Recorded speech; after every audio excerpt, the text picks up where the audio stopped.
Muy buenos días. Durante esta semana el tema de la vergüenza. Hoy platicaremos el origen y la perpetuación de la vergüenza. Quédese con nosotros, está usted en el 1040 de amplitud modulada Radio Mujer, porque Radio Mujer eres tú. Comenzamos. ¿Sabes lo que hay dentro de ti? Descubre tus pensamientos, tus sentimientos y tus acciones. Todas las respuestas están dentro de ti. Dentro de ti. Con la doctora Alicia Soltero. Iniciamos.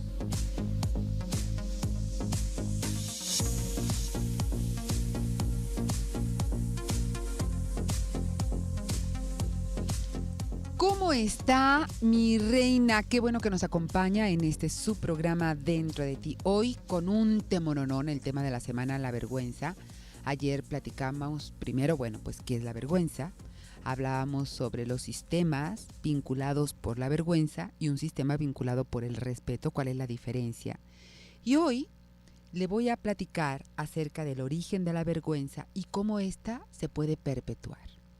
Así que quédese con nosotros, participe con nosotros. Les recuerdo que a final de semana Gaby nos tiene un CD en formato MP3 con la compilación de todos los programas de la semana, el tema de la vergüenza, para que usted se comunique.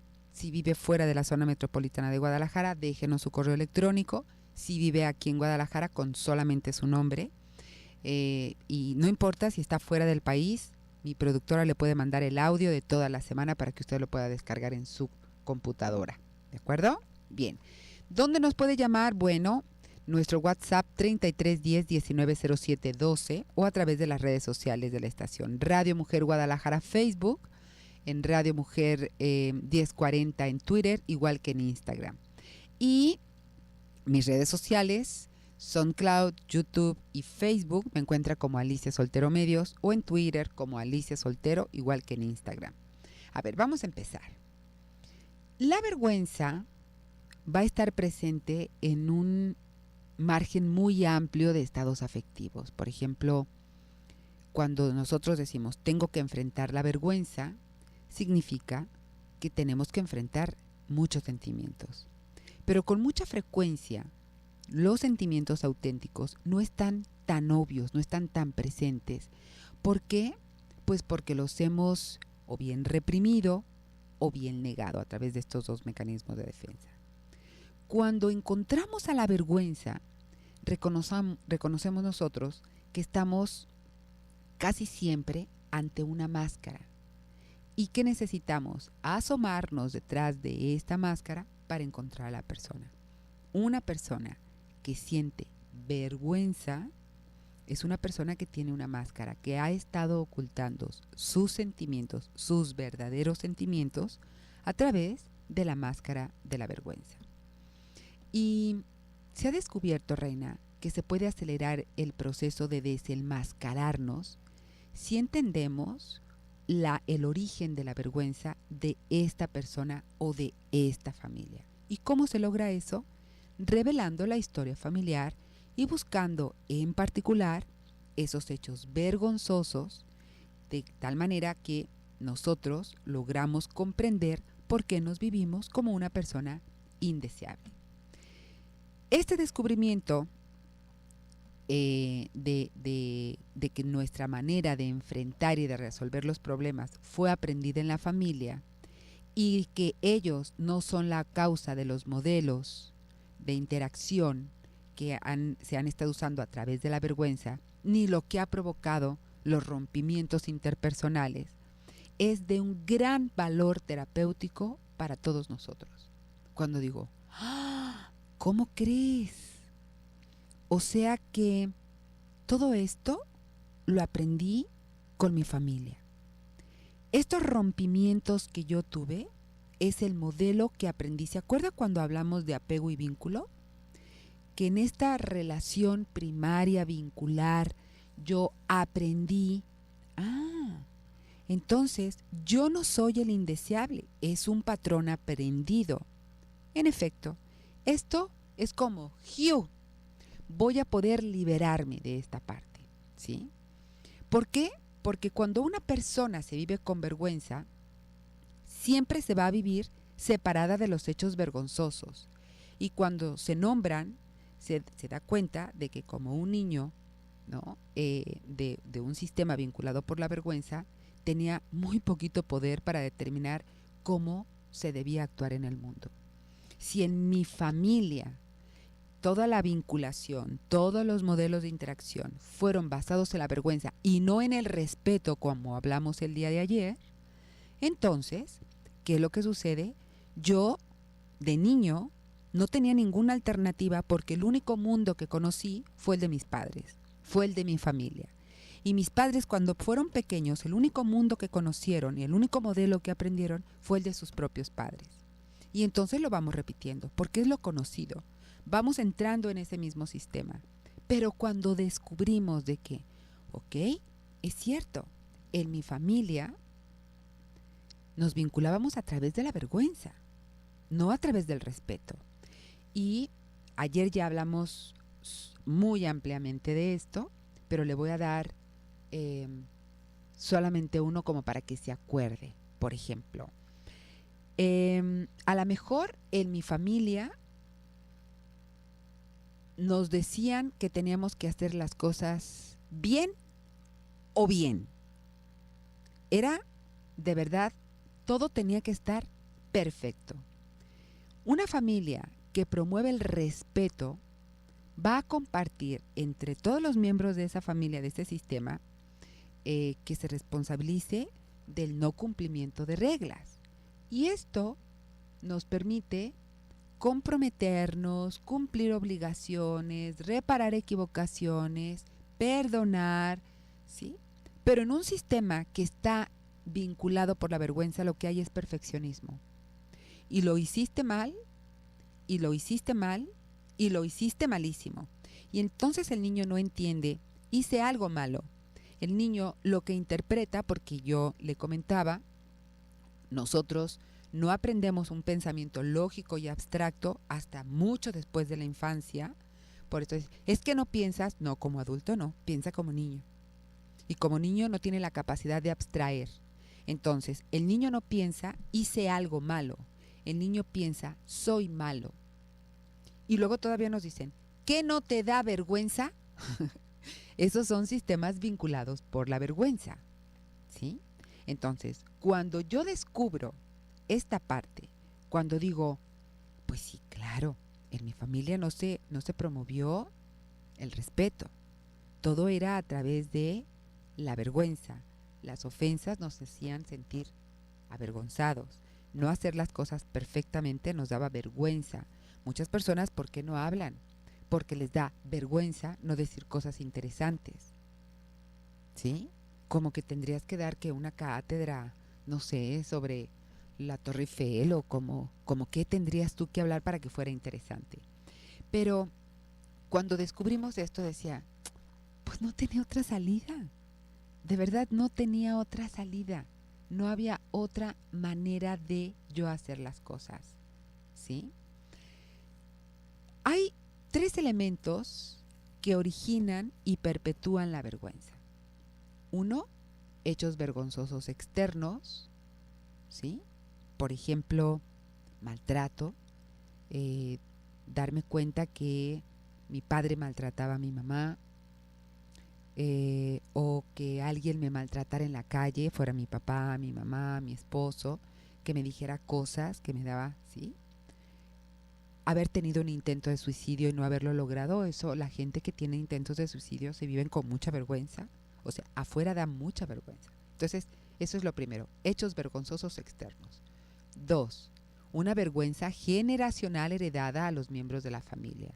Por ejemplo, una madre muy perfeccionista, un padre muy rígido, ¿no? Es como todo lo que yo le comentaba, todo tiene que estar perfecto.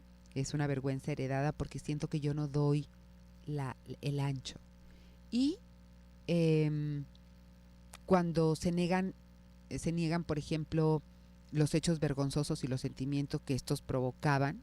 A ver, ¿qué fue un acto vergonzoso? Pues a lo mejor que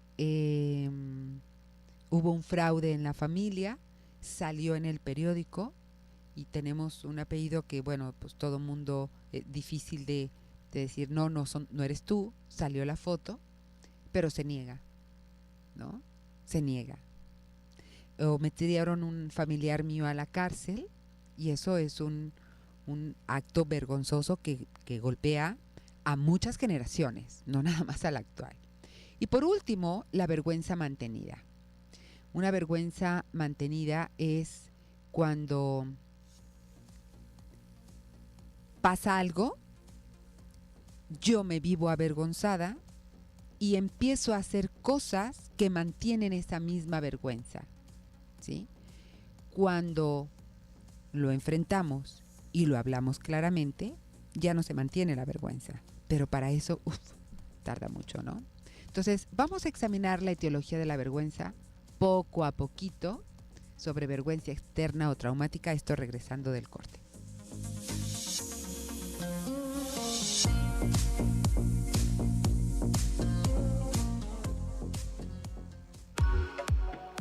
La doctora Alicia Soltero es especialista en psicoterapia familiar sistémica. Si deseas una cita, llama al 3344-5866 y 3344-5877.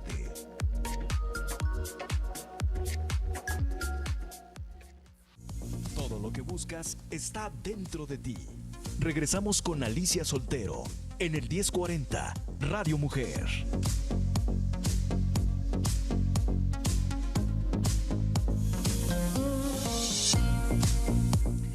Y bueno, seguimos con el tema de la vergüenza. Vamos hablando de la vergüenza externa, que yo le comentaba que hay 3 elementos que originan y van a perpetuar la vergüenza. Son hechos vergonzosos externos. Ok, vamos a empezar con ellos. Esta vergüenza externa o traumática se produce cuando el cuerpo, los pensamientos o los sentimientos de una persona son invadidos de tal modo que esta persona siente y subsecuentemente se va a dejar tratar como un objeto o una cosa. Aquí en la vergüenza externa va a estar siempre presente el cuerpo, ¿sí? Por ejemplo,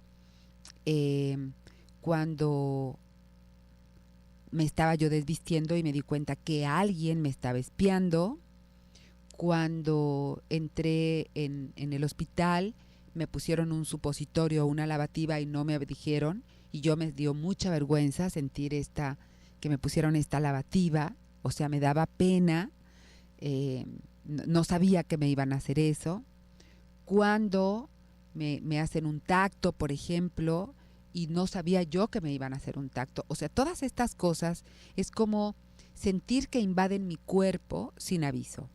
Pero son cosas como que pasan, que si tú vas con un ginecólogo, pues bueno, pues por supuesto que te va a hacer un tacto o te va a hacer un papá Nicolau, o digo, si vas a tu revisión ginecológica, nos guste o no, nos tenemos que quitar el calzón, subirnos a la cama, abrir las piernas y eso es penoso. Pero ya lo sabemos y alguien nos lo dijo y alguien nos acompañó. Pero ¿qué pasa con una criatura, una jovencita que nunca le han avisado nada, ¿no? Bueno, pues eso le va a dar pena. Pero hay otra causa de vergüenza externa que son los acercamientos sexualizados. Eso sí. Y esto es muy común. Los niños que han sido víctimas de esto sienten una energía sexual que los asusta. Y no estoy hablando exclusivamente de niños violentados sexualmente, ¿eh? Porque no se tiene que llegar a una violación o a un tocamiento para que el niño sienta la energía sexualizada del asunto. Muchos niños han sido víctimas de afectos sexualizados que, si los pudieran describir en sus propios términos, son como esos pegajosos apretones de mi tío o la besuqueadera de mi tía.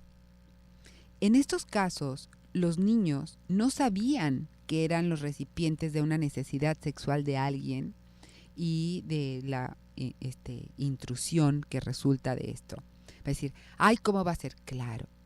Una cosa es besar al bebé o al niño en el cachete Y otra cosa es estarle besando su cuello continuamente mientras la tengo abrazado. O sea, de verdad, muchas de las caricias que un adulto le da al niño, consciente o inconscientemente, van cargadas de sexualidad. Y usted va a decir, ay no, sí.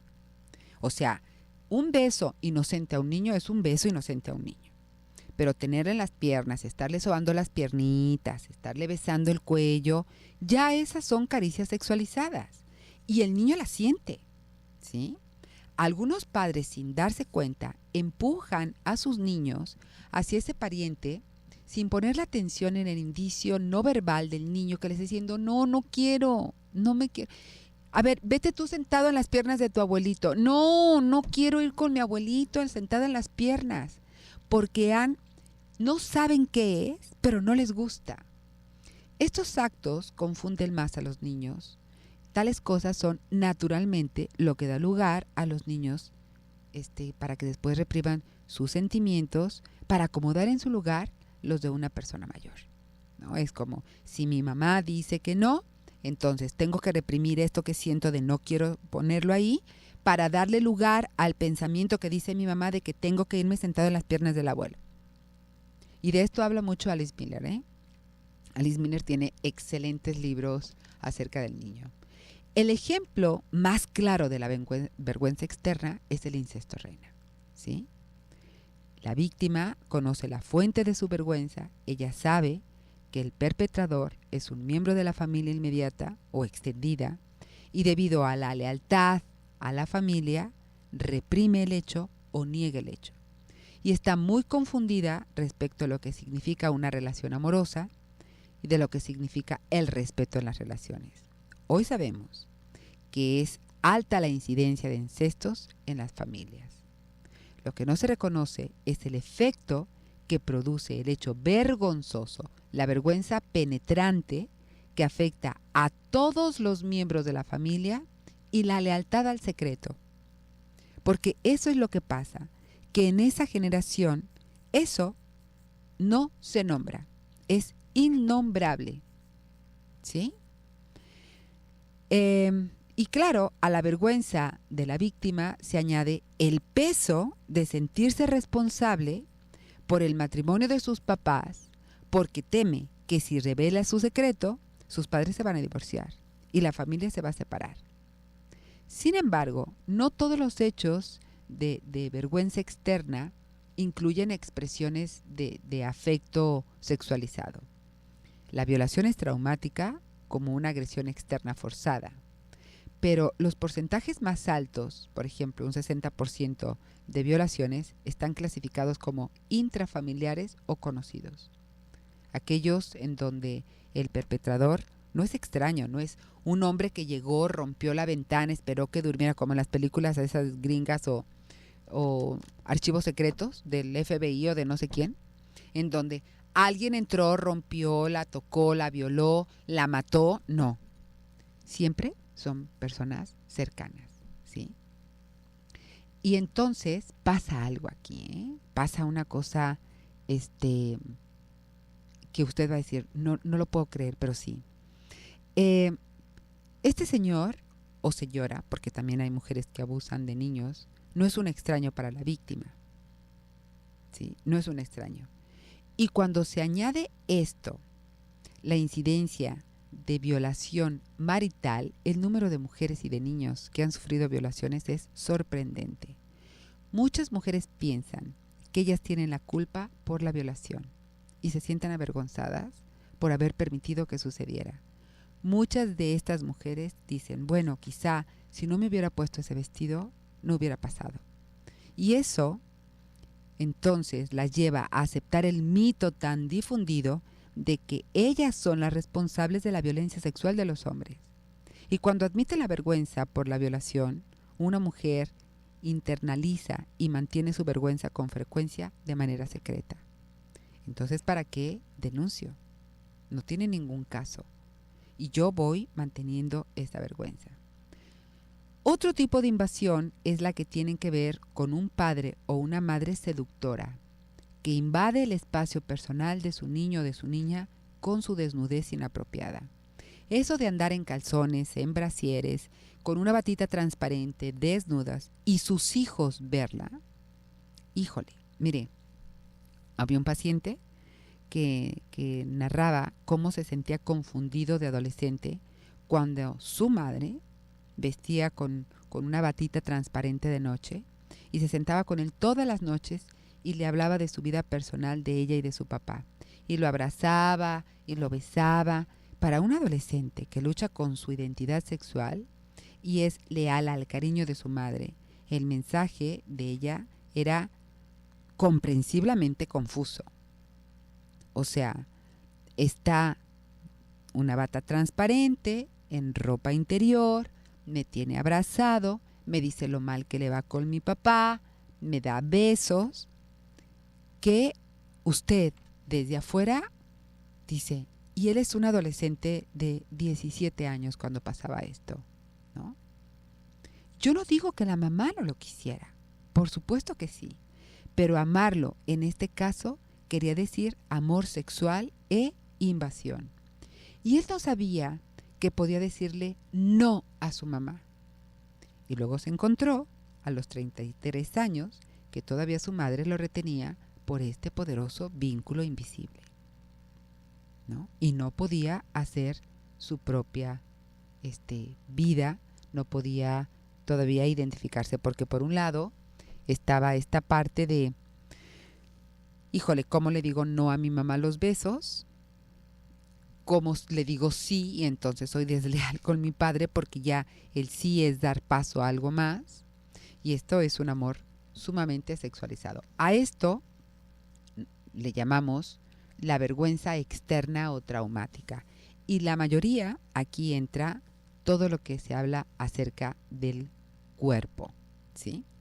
El otro elemento era la vergüenza generacional heredada. ¿Qué tipos de familias heredan la vergüenza? Los candidatos más probables son aquellas familias que protegen su historia de secretos, de misterios y de mitos. La vergüenza generacional heredada es una familia que tiene muchos secretos, muchas cosas que todos saben y que nadie platica. Ese secreto, las historias de vergüenza, de esta vergüenza heredada, descubren, por ejemplo, pobreza por bancarrota, suicidios, muertes infantiles, accidentes de los que los padres sienten que fueron culpables, o bien secretos alrededor del embarazo, del nacimiento, de adopciones, de enfermedades. Y las reglas de los sistemas basados en la vergüenza producen muchas generaciones de afecto reprimido. Los miembros de estas familias sienten muchas veces que han heredado de manera individual algún tipo de maldición. Dicen, no, es que de verdad mi familia está maldita. Y por supuesto se viven con muchos miedos, con mucha ansiedad, incluso hasta fobias, respecto a romper esta poderosa regla de no hablar que envuelve la vergüenza. Tener que no platicar el secreto. No lo puedo platicar, ¿no? Por eso, si usted es víctima de la vergüenza, piense un poco. Ya le dije la vez pasada, ¿no? Digo hace un momentito acerca de la vergüenza traumática. Ahorita la vergüenza generacional. En la vergüenza traumática, ¿qué es lo que usted tendría que buscar? Estos acercamientos sexualizados. En la vergüenza generacional heredada, busque sus secretos. ¿Cuáles son los secretos que tiene que guardar? Vamos a una breve pausa comercial. Ahorita regresamos.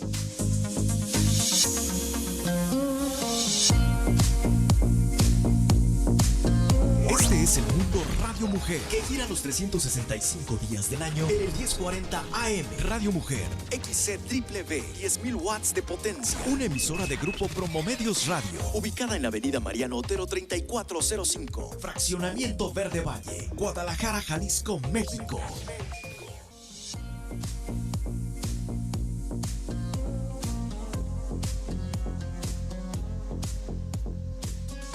Regresamos a su programa Dentro de ti. estamos ya en los diferentes, cómo se puede prolongar la vergüenza por generaciones, la vergüenza heredada, generacional heredada, y decíamos los secretos. Hay que buscar secretos. Mire, por ejemplo, le voy a poner un ejemplo. Cuando un padre es hijo ilegítimo, es decir, es hijo natural, un niño no sabe lo que es un hijo natural o un hijo ilegítimo.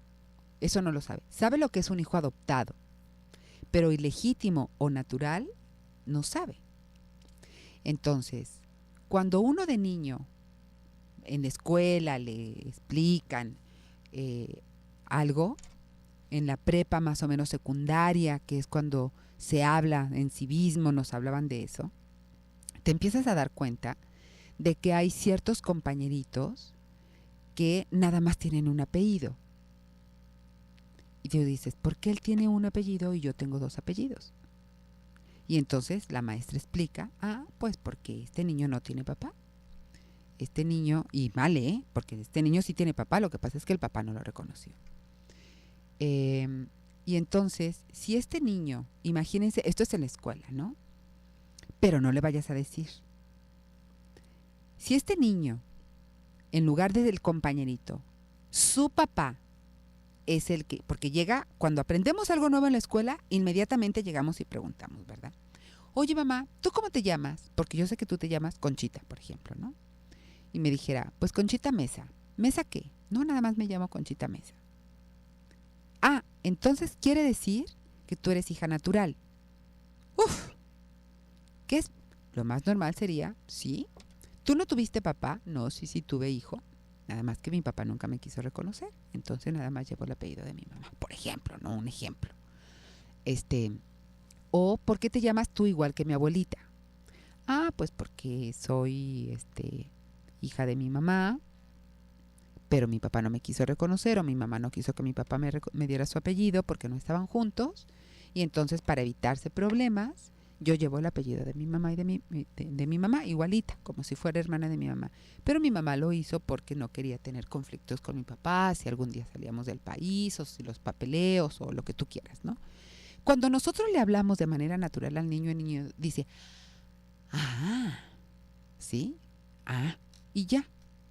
Pero cuando nosotros reaccionamos de cómo se te ocurre hacer esas preguntas y aparte le damos de cachetadas, ahí aprendemos que hay un secreto, que hay algo que no está bien. ¿Cómo se te ocurre preguntarme eso? Pues simple y sencillamente porque un niño es curioso. Y cuando un niño es curioso, explora. Y así es como se vuelve creativo. Pero cuando le cortamos la creatividad, será una persona que se viva con vergüenza. Y esta vergüenza va a ir generación tras generación. Porque hay una vergüenza inicial, el hecho de ser un hijo natural. ¿Cierto? Entonces, como a mí me da vergüenza ser hijo natural, entonces yo no lo comento con mis hijos y se tiene que mantener ese secreto. Lo que es común en todas las familias que están en este mood de vergüenza heredada es el compromiso silencioso, porque nadie habla de que esto no se dice. Es un compromiso silencioso de todos los miembros de la familia de mantener el secreto por medio de ¿qué? De reglas rígidas sobre lo que no se puede hablar. Y estas reglas rígidas prohíben la espontaneidad en las relaciones familiares. ¿Por qué? Porque siendo espontáneos pueden revelarse hechos y sentimientos verdaderos. Y entonces los integrantes de estas familias crean mitos muy poderosos acerca de sus historias y generalmente van a dejar afuera todo aquello que conformó a la vergüenza.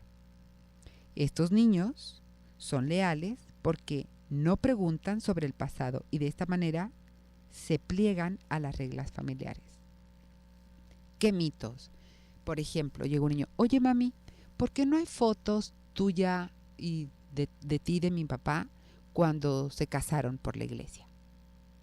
Cuando los papás nunca se casaron por la iglesia, porque resulta que nada más vivían juntas. Bueno, en mis tiempos era vivir así nomás, en amaciato era, qué barbaridad. No, no, no, no. Ahí nomás está de juntada. Hoy no, hoy los chavos se juntan. Es raro que los chavos se casen. Todavía existe esa parte, pero ahorita no es tan mal visto. Pero, ¿qué nos decían si los papás estaban juntados nada más y no había fotos familiares? Ah, sí hubo, hija, pero en una inundación que aquí llegó y se metió el agua, se mojaron todas las fotografías y se quemaron. Sí, sí, hubo una tormenta tremenda. Bueno, fue una tromba. Y su historia, ¿eh? Y entonces pues se llevaron todas las fotografías. Y uno dice, pues estarían tirados por el suelo las fotos tú, ¿no? Y así como que, ¿y nunca te hiciste póster? No, hija, no. En mis tiempos eso no se usaba. Pero si mi abuelita tiene un póster de ella. Bueno, tu tío le mandó a hacer de una foto chiquita un póster. Ya no estés preguntando, niña, ¿sabes? Entonces hay un mito de una inundación en donde se quemaron o se llevaron todas las pertenencias, hasta las fotos, fíjate. ¿Qué pasa con esta criatura? Llueve, empieza a subir el agua como sabe subir aquí en Guadalajara y entra en crisis. ¿Por qué? Porque hay un mito que cuando llueve, se sube el agua, se pierden todas las pertenencias. Fíjese cómo algo tan básico puede generar verdaderos traumas en un niño. Y entonces este niño crece, se hace adulto, empieza a llover y no sale de su casa ni por nada del mundo, con un susto espantoso, entra en crisis porque si hay una inundación, puede entrar a su casa y llevarse todas sus pertenencias, sobre todo las más valiosas, las que están llenas de recuerdos, ¿no? Esto es lo que pasa. Los mitos familiares, todas las familias explican los sucesos de su historia por medio de mitos. Y los mitos de las familias, vinculadas por la vergüenza, nacen de la distorsión y del engaño y por medio de la lealtad funcionan como una barrera contra la vergüenza de la familia. Le voy a contar una historia de 1920. En 1920, una madre de 14 hijos se enfermó y murió. Y el padre tuvo una relación incestuosa con su hija mayor. Y esta parió al hijo número 15, quien naturalmente no sabía que su hermana mayor era en realidad su madre. Vamos a ponerle Emilia, ¿no? Emilia, la hermana mayor, protegió muy bien la vergüenza generacional heredada al grado que decidió jugar el papel de una persona sacrificada a la que había que respetar y se pasó toda su juventud y su vida adulta dándose a otros en todo tipo de servicios, cuidando al marido alcohólico, protegiendo a los niños de sus arranques de violencia, haciendo toda clase de trabajos para la iglesia, etcétera, etcétera, etcétera, creyendo que si era lo suficientemente buena, Dios la rescataría. Su hijo, naturalmente, heredó el complejo del Mesías, de estar ayude, ya se llama complejo del Mesías. ¿Y qué cree que hizo ese hijo? Se convirtió en sacerdote. Para la delicia de su mamá, por fin, según ella, se acababa la maldición. Posteriormente, este sacerdote se casa con una mujer que había sido víctima de un incesto. Sentía muy poca autoestima y había sido muy maltratada, pero había reforzado la autoestima de él, quien a cambio la había rescatado. Cuando estos modelos de interacción alrededor del secreto han atravesado 3 generaciones, la armadura defensiva era tan fuerte que el diálogo no revelaba ningún afecto. El sacerdote, Emilia, que se convirtió en posteriormente en una mujer sumamente callada, no dejaba que nadie se acercara mucho a ese sacerdote y su profesión reforzaba este distanciamiento. Entonces, ¿qué fue lo que pasó? Bueno, fíjese cómo un secreto de un incesto en la familia lleva, ¿qué es lo que hace un sacerdote? No guarda nuestros peores secretos y nuestros peores pecados, no los revela, Fíjese lo que pasa. Si yo soy hijo de un acto incestuoso entre mi abuelo y mi madre, que por supuesto ni siquiera lo sabía él, pero cómo el inconsciente funciona de tal manera de que me convierto en un sacerdote al que se le cuentan los peores secretos y los guarda. Punto. Es así. Parece magia, pero así es, porque así es como funciona, ¿no? Entonces, ¿qué es lo que pasa? Que es importante darme cuenta si mi sistema, por eso ayer yo le hablaba de los sistemas vinculados por la vergüenza y los sistemas vinculados por el respeto, y hablábamos de la diferencia entre la culpa también. Porque la vergüenza de verdad paraliza. La vergüenza por mantener un secreto, por darme cuenta de un secreto, llega de pronto el secreto a apoderarse de mí y entonces vivo en un sistema basado en la vergüenza. Y luego se da la vergüenza sostenida.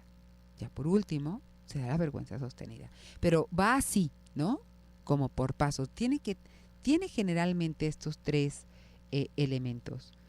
La vergüenza, haga de cuenta que ahí está, pero como modorra, como durmiendo, esperando ser activada. ¿Sí? Ahí está. Las personas que integran a las familias vinculadas por la vergüenza encuentran la manera de perpetuar la vergüenza para mantenerla en el sistema. Y yo le platicaba el día de ayer, vergüenza genera vergüenza. Ok, vamos a una breve pausa comercial y ahorita regresamos.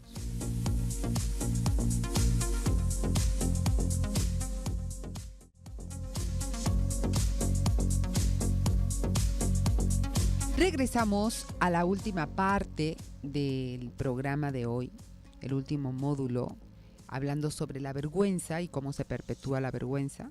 Hemos hablado de la vergüenza traumática, que tiene que ver con el cuerpo, con una invasión en nuestro cuerpo, y que no necesariamente tiene que ver una violación, pero sí un acercamiento sexoso en las caricias.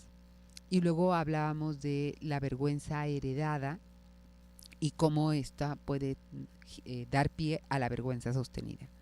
Es decir, cuando hay un secreto. En la vergüenza heredada, transgeneracionalmente, es mantener un secreto. Pero luego viene la vergüenza sostenida, ¿no? Esa vergüenza que se da porque hay las otras dos anteriores, o simple y sencillamente es una vergüenza que está ahí como adormilada, que está esperando el momento para activarse. Pero fíjese cómo clínicamente podemos observar una variedad de situaciones en donde esta vergüenza busca a la vergüenza. Una de ellas se la voy a platicar porque es muy común. Una persona que ha tenido, y que así le llama a ella, no estoy de acuerdo en el término, un fracaso matrimonial, porque se casó con una persona inadecuada, según ella, se da cuenta como sus siguientes parejas son huevo con lo mismo. Se alejó de un alcohólico, porque la golpeaba, porque la maltrataba, porque no le daba dinero.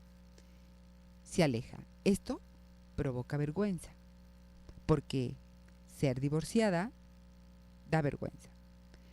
A menos, bueno, pero esta ya sería otro tema, mejor eso no lo comento. Pero eso genera vergüenza. Y luego se reúne, y esto pasa en hombres y mujeres, con una mujer o con un hombre, por ejemplo, si es un hombre, va a encontrar a una mujer en donde va a decir, esta es la buena, esta sí, con esta va a ser diferente. Y todos los que están afuera dicen, pero no, por favor, ¿qué te pasa? Esta mujer abandonó a su esposo, le puso el cuerno no sé cuántas veces y abandonaba a los hijos y los maltrataba. ¿Cómo es que te vas a enredar con ella? Y él nos podrá decir, eso fue antes, porque él no la entendía, porque él no la comprendía. Pero a nosotros no nos va a pasar, ¿no? Y cuando los amigos nos intentan enfrentar y decir, no, chata, no es, por el amor de Dios. Ese control es el aspecto de la relación que puede llevarse precisamente a maltratarse y a caer en una adicción que va a mantener la vergüenza. Si usted se siente identificada con este ejercicio, con este ejemplo que le acabo de dar, haga un ejercicio. Haga una lista de un historial de sus relaciones, como un registro histórico de todos los hombres o de todas las mujeres con quien usted ha mantenido relaciones a corto plazo. Y se va a dar cuenta que son muchas. Muchas.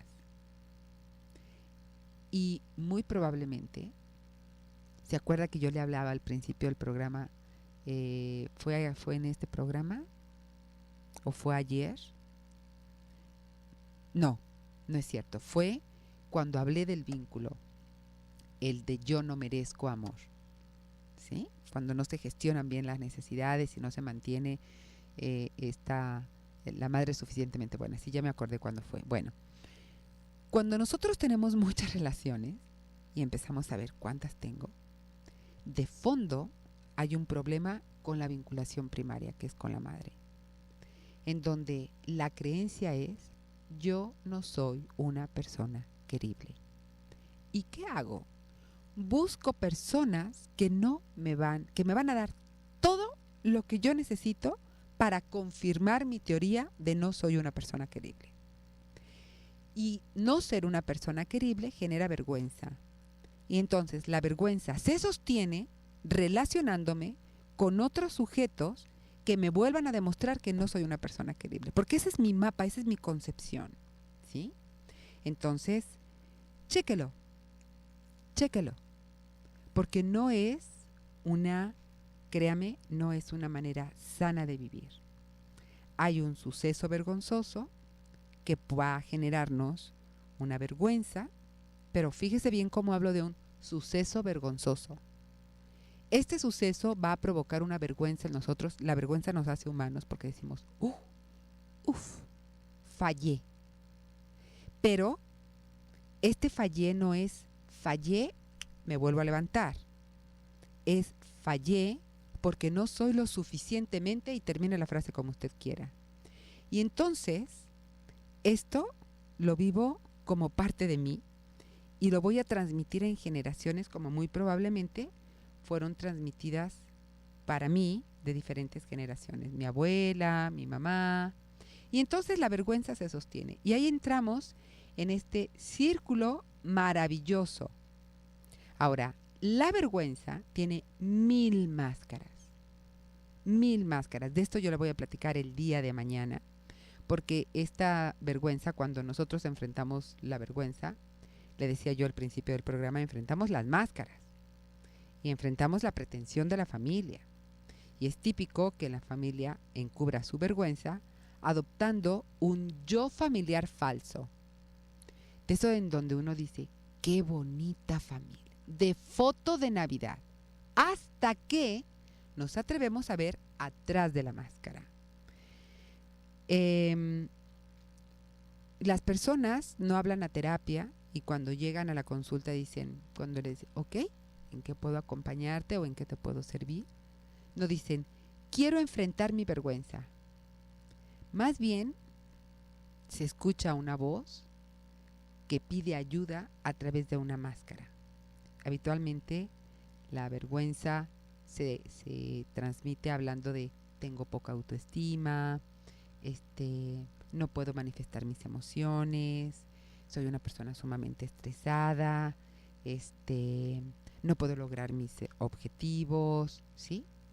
Pero mientras que todo esto que nos platican puede ser efecto de la apariencia de la vergüenza, no es eso lo que nosotros vemos de una forma inicial. Entonces, para esconder el sufrimiento de la vergüenza, muchas personas aprenden a hacerse máscaras. Y no hay una sola máscara, hay miles de máscaras, reina. Miles de máscaras. Entonces, bueno, pues vamos haciendo una compilación de lo que platicamos el día de hoy, antes de terminar el programa, para que usted se lo apunte en su libretita. Decíamos que enfrentar la vergüenza es enfrentar los sentimientos. Pero con mucha frecuencia, estos auténticos sentimientos no están presentes debido a que los hemos reprimido o los hemos negado. Y cuando encontramos a la vergüenza, pues entonces reconocemos que estamos casi siempre ante la máscara, que necesitamos asomarnos detrás de esta máscara para encontrar a la persona y a sus sentimientos reales. Se puede acelerar el proceso de desenmascarar si entendemos de dónde viene esa vergüenza, de qué le pasó a su familia también. Y logramos esto revelando la historia de la familia y buscando en particular hechos vergonzosos. Y de esta manera podemos lograr comprender que no soy una persona indeseable. ¿Sí? Decíamos que hay 3 elementos que originan y perpetúan la vergüenza: hechos vergonzosos externos, vergüenza generacional heredada o la vergüenza sostenida. Cuando hablábamos de la vergüenza externa o traumática, que son los hechos vergonzosos externos, se produce cuando nuestro cuerpo, nuestros pensamientos o nuestros sentimientos son invadidos de tal manera que nos podemos sentir cosas y posteriormente nos dejamos tratar como cosas. Te tomo y te dejo, ¿no? Una de las causas de la vergüenza externa son estos acercamientos sexualizados. Los niños, por ejemplo, que han sido víctimas, los niños sienten esto y le temen a esta energía sexual. Le temen. Muchos niños que han sido víctimas de afectos sexualizados dicen, bueno, es que mi tía era súper pegajosa y me daba unos apretones, me daba besos en la boca, se la pasaba sobándome el cabello. Y algunos padres, sin darse cuenta, empujan a sus niños hacia ese pariente, ¿no? Sin poner atención en todo este lenguaje no verbal del niño de no quiero, ¿no? Y bueno, tales cosas son naturalmente lo que da lugar a que los niños repriman sus sentimientos, a que ya no digan no quiero sentarme en las piernas del abuelo, tengo que reprimir eso y poner en ese lugar el pensamiento de papá, me tengo que sentar en las piernas del abuelo, ¿no? Quito mi sentimiento de niño y pongo el pensamiento de la persona mayor, ¿sí? Y le decía yo que el ejemplo más claro de la vergüenza externa era el incesto, ¿sí? Y luego también platicábamos sobre la vergüenza generacional heredada.